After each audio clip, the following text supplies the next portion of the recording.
যৌক্তিক সময়ের পরে যে নির্বাচনটি হবে সেই নির্বাচনে সদ্য বিজয়ী যে আওয়ামী লীগ তারা যে নির্বাচনে আওয়ামী লীগ অংশ নিক আপনারা চান কিনা এবং সেই নির্বাচনটি সব দলের অংশগ্রহণে হোক এ ধরনের আপনারা প্রত্যাশা করেন কিনা? Thank you very much.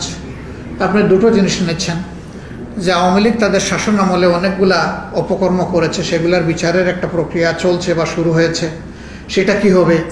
দ্বিতীয়টা হচ্ছে যে আগামী নির্বাচনে আওয়ামী লীগ এই নির্বাচনে আসুক, এটা আমরা চাই কিনা।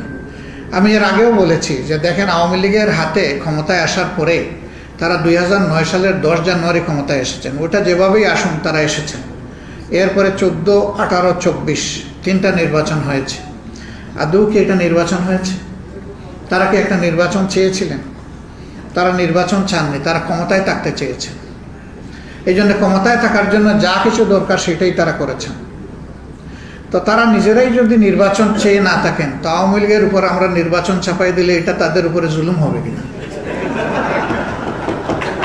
এই বিচারের ভার আমি বাংলাদেশের জনগণের হাতে তুলে দিলাম, আমি কোনো মত দিতে চাই না। এটা একটা বৈষম্য হয় কিনা চিন্তা করেন। তারা চাচ্ছে না, আমরা জোর করে বললাম যে এটা খেতেই হবে তোমাদের।